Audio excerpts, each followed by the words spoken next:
Marcos 3. E outra vez entrou na sinagoga, e estava ali um homem que tinha uma das mãos mirrada, e estavam observando-o se curaria no sábado para o acusarem. E disse ao homem que tinha a mão mirrada: Levanta-te e vem para o meio. E perguntou-lhes: É lícito no sábado fazer bem ou fazer mal? Salvar a vida ou matar? E eles calaram-se. E olhando para eles em redor com indignação, condoendo-se da dureza do seu coração, disse ao homem: Estende a mão. E ele a estendeu, e foi-lhe restituída a mão sã como a outra. E tendo saído os fariseus, tomaram logo conselho com os herodianos contra ele, procurando ver como o matariam. E retirou-se Jesus com os seus discípulos para o mar, e seguia-o uma grande multidão da Galiléia e da Judéia e de Jerusalém e da Idumeia e da além do Jordão e de perto de Tiro e de Sidom. Uma grande multidão que, ouvindo quão grandes coisas fazia, vinha ter com ele. E ele disse aos seus discípulos que lhe tivessem sempre pronto um barquinho junto dele, por causa da multidão, para que o não comprimisse, porque tinha curado a muitos de tal maneira que todos quantos tinham algum mal se arrojavam sobre ele para lhe tocarem. E os espíritos imundos, vendo-o, prostravam-se diante dele e clamavam, dizendo: Tu és o Filho de Deus. E ele os ameaçava muito para que não o manifestassem. E subiu ao monte e chamou para si os que ele quis.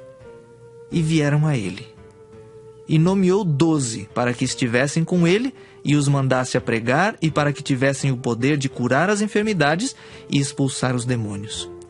Simão, a quem pôs o nome de Pedro, Tiago, filho de Zebedeu, e João, irmão de Tiago, aos quais pôs o nome de Boanerges, que significa filhos do trovão. André e Filipe, e Bartolomeu, e Mateus, e Tomé, e Tiago, filho de Alfeu, e Tadeu, e Simão, o Zelote, e Judas Iscariotes, o que o traiu. E foram para uma casa. E afluiu outra vez a multidão, de tal maneira que nem sequer podiam comer pão. E quando os seus parentes ouviram isso, saíram para o prender, porque diziam: Está fora de si. E os escribas que tinham descido de Jerusalém diziam: Tem Beelzebu, e pelo príncipe dos demônios expulsa os demônios.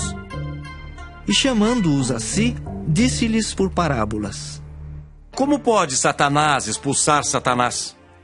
Se um reino se dividir contra si mesmo, tal reino não pode subsistir. E se uma casa se dividir contra si mesma, tal casa não pode subsistir. Se Satanás se levantar contra si mesmo e for dividido, não pode subsistir. Antes tem fim. Ninguém pode roubar os bens do valente, entrando-lhe em sua casa, se primeiro não manietar o valente. E então roubará sua casa. Na verdade vos digo que todos os pecados serão perdoados aos filhos dos homens, e toda sorte de blasfêmias com que blasfemarem. Qualquer, porém, que blasfemar contra o Espírito Santo, nunca obterá perdão, mas será réu do eterno juízo. Porque diziam: Tem espírito imundo. Chegaram então seus irmãos e sua mãe, e estando de fora, mandaram-no chamar. E a multidão estava assentada ao redor dele, e disseram-lhe: Eis que tua mãe e teus irmãos te procuram, e estão lá fora. E ele lhes respondeu, dizendo: Quem é minha mãe e meus irmãos?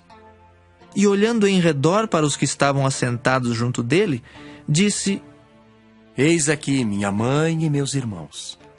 Porquanto, qualquer que fizer a vontade de Deus, esse é meu irmão, e minha irmã, e minha mãe.